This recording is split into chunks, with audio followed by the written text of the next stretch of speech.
जनवरी की रात को एंजो मैरेस्का की न्यूज़ आती है कि जो ओनर्स है उन्होंने डिसाइड किया है कि वो जनवरी तक का मौका देंगे और एक मीटिंग सेट होने वाली है अगले दिन कि एंजो मैरेस्का के फ्यूचर के बारे में क्या करना है और क्या होने वाला है। और अगले दिन सुबह 6-7 बजे फैब्रिज़ियो रोमानो पोस्ट करते हैं कि ये ख़त्म हो जाएगा, एंजो मैरेस्का चेल्सी छोड़ देंगे।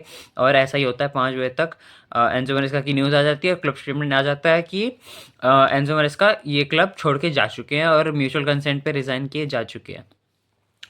अब उसके बाद हम सब चेल्सी फैंस का न्यू ईयर तो ख़राब हुआ ही हुआ, उसकी बात करने की ज़रूरत तो नहीं है। और ये भी मैं इस पर भी बात नहीं करने वाला हूँ कि एंजो मैरेस्का की सैकिंग हो गई और एंजो मैरेस्का हमारे लिए राइट मैनेजर थे कि नहीं, और अब हमारा क्या होने वाला है, इस सब पे बात करने की कोई ज़रूरत है नहीं, क्योंकि ये चेल्सी फुटबॉल क्लब ख़त्म हो चुका है। और जब तक ये ओनर्स इस क्लब में रहेंगे तब तक चेल्सी फुटबॉल क्लब कभी भी आगे बढ़ नहीं सकता। पर मैं जो अब बताना चाहता हूँ, मैं जो अब इस वीडियो में डिस्कस करना चाहता हूँ, वो है कि जो अब चीज़ें बाहर निकल के आ रही हैं, जो हम बाकी बातें सुन रहे हैं, उसके बारे में मैं इस वीडियो में बात करना चाहता हूँ।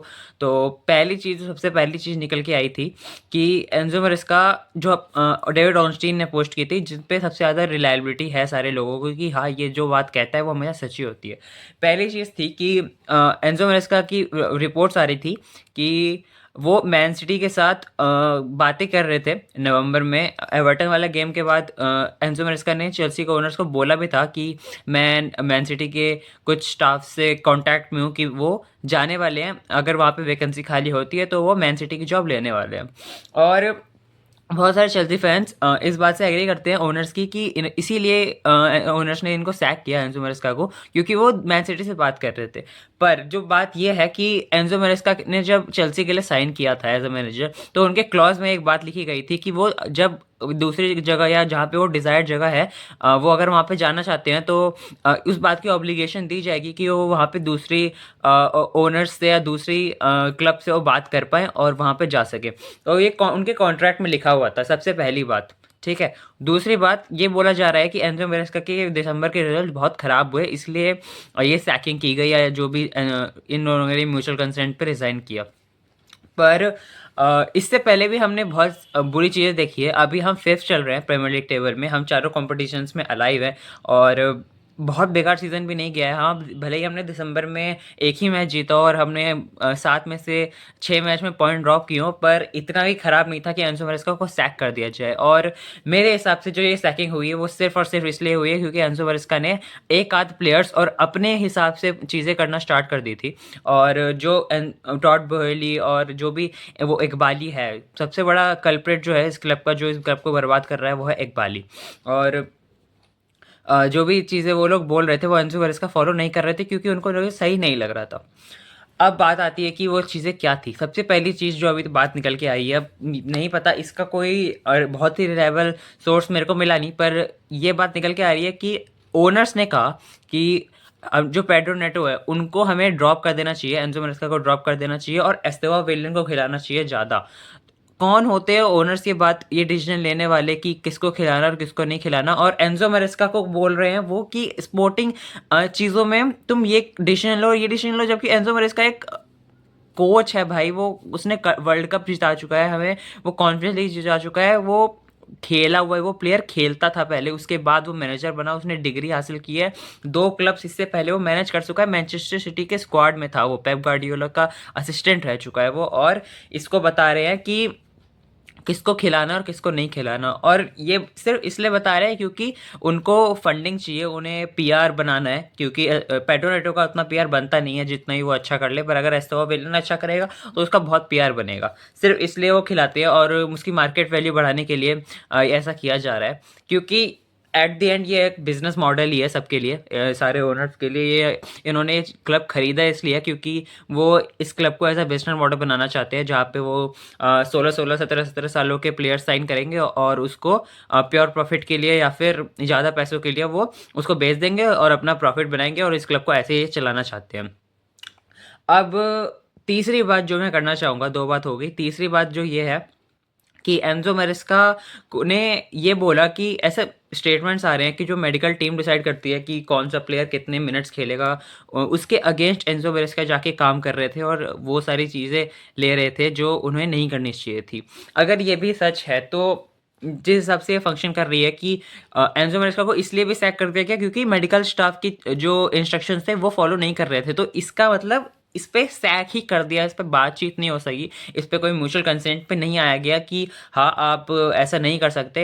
एंजो मैरेस्का के पास इतना तो दिमाग होगा कि कौन से प्लेयर को कहाँ यूज़ करना है और कितना यूज़ करना है, और जब आपके पास आप प्लेयर्स दोगे नहीं एंजो मैरेस्का को कि कौन से प्लेयर को खिलाने और कौन से नहीं खिलाने, तो फिर ऐसा ही होने वाला है कि मैरेस्का को खुद से प्लेयर्स यूज़ करने पड़ेंगे और दिखाना पड़ेगा कि हमें मेरे को प्लेयर की ज़रूरत है।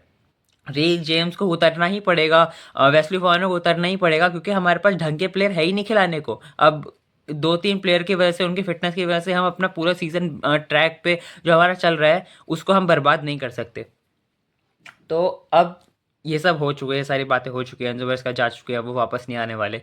ये बहुत क्लियर बात है और सारे चेल्सी फैंस बहुत नाराज़ है क्योंकि बहुत दुखी है। अब हमारी एक्सपेक्टेशन सारी ख़त्म हो चुकी है इस फुटबॉल क्लब से कि ये क्लब कभी भी कुछ भी अच्छा करने वाली है। अब सिर्फ इसलिए फॉर्मेलिटी के लिए चेल्सी को देखा जाएगा जितने भी फैंस हैं, और इसका अफेक्ट क्या होगा, मैं ये बात करना चाहता हूँ कि इसका अफेक्ट क्या होने वाला है। दो चीज़ें होगी। सबसे पहली बात कि ये क्लब ब्राइटन की तरह एक बिजनेस मॉडल की तरह बन जाएगा, इसमें कोई डाउट नहीं है। और दूसरी बात, जो सबसे इंपॉर्टेंट बात है कि हमारे जो स्टार प्लेयर्स है जैसे रीक जेम्स है, मोसेस कैसेडो है, कुकुरेया, पाल्मर, एंजो फर्नांडिस, जो भी है, सब ये क्लब 2-3 साल में छोड़ छोड़ के चले जाएंगे और इस क्लब की पूरी आइडेंटिटी ख़त्म हो जाएगी। फैंस अपनी होप छोड़ देंगे। बहुत सारे फैंस चेल्सी फुटबॉल क्लब को देखना ही छोड़ देंगे। हो सकता है मैं भी देखना छोड़ दूँ क्योंकि मेरे से अब नहीं हो पा रहा। जितना दुख मेरे को चेल्सी फुटबॉल क्लब ने दिया है, और वो भी न्यू ईयर के पहले दिन ही, इतना मेरे को अभी तक नहीं मिला था। और हमने इससे बुरे दिन देखे हैं। हमने पोचेटिनो को सैक होते हुए देखा है, पॉटर को सैक होते हुए, ट्यूकल को सैक होते हुए देखा है, और उस समय भी हम बहुत सैड थे, पर होप्स नहीं थी, इतनी होप्स नहीं टूटी थी जितनी इस बार टूट चुकी है। और अब आगे नहीं पता कि इस चेल्सी फुटबॉल क्लब का क्या फ्यूचर है। हम चाहते भी हैं कुछ करना कि नहीं, और हमारे ओनर्स कुछ करना करवाना चाहते भी हैं, ट्रॉफीज हम जीतना चाहते भी हैं, हमें नहीं पता। एक और न्यूज़ आई थी कि काराबाओ कप में, जहाँ पे हम जो सेमीफाइनल हम खेलने वाले हैं आर्सेनल के अगेंस्ट, उसको ये ओनर्स इस ट्रॉफी को प्रायोरिटी नहीं देना चाहते। अगर हम वो मैच हार भी जाते हैं तो उनके लिए एक प्रायोरिटी नहीं होगी कि मतलब it's not the end of the world in owners के लिए कि हम एक और ट्रॉफी हार जाए काराबाओ कप, क्योंकि वो एक काराबाओ कप का ट्रॉफी है।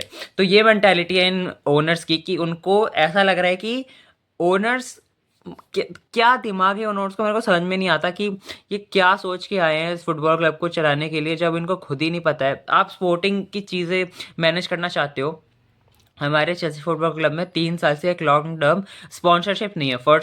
फर्स्ट स्पॉन्सरशिप जो हमारी थी, जो डमाक के साथ थी, वो भी एक शॉर्ट टर्म डील थी, और हमारे पास लॉन्ग टर्म डील अभी हमारे पास फर्स्ट स्पॉन्सर ही नहीं है। तो ना हमसे इनसे कमर्शियल चीज़ें संभल ही नहीं रही है, स्पोर्टिंग चीज़ें भी नहीं संभल रही, और जैसा जैसा चल रहा है।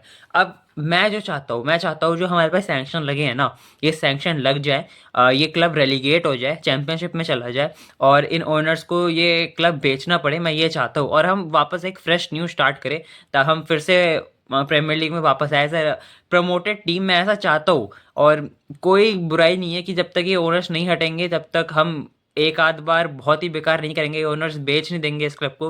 मैं चाहता हूँ ये क्लब अनप्रॉफिटेबल हो जाए, हम लॉस में चले जाए, ये क्लब, हमारे सारे प्लेयर चाहे छोड़ के ही चले जाए, कोई फर्क नहीं पड़ता, पर ये ओनर्स इस क्लब में नहीं दिखने चाहिए। पर अब कुछ किया नहीं जा सकता क्योंकि बहुत लेट हो चुका है। जब ये ओनरशिप आई थी तभी पता चल गया था ऑलमोस्ट सब लोगों को कि हमारा फ्यूचर बिल्कुल नहीं है इस ओनर्स के साथ, और ये जो बिज़नेस मॉडल लेके आए हैं ये वर्कआउट उनके लिए करेगा, पर हम फैंस बहुत स्ट्रगल करने वाले हैं। तो यही थी ये वीडियो, इससे ज़्यादा कुछ होने का। सब्सक्राइब कर दीजिएगा चैनल को और आगे देखते रहिएगा बैंटर एफसी।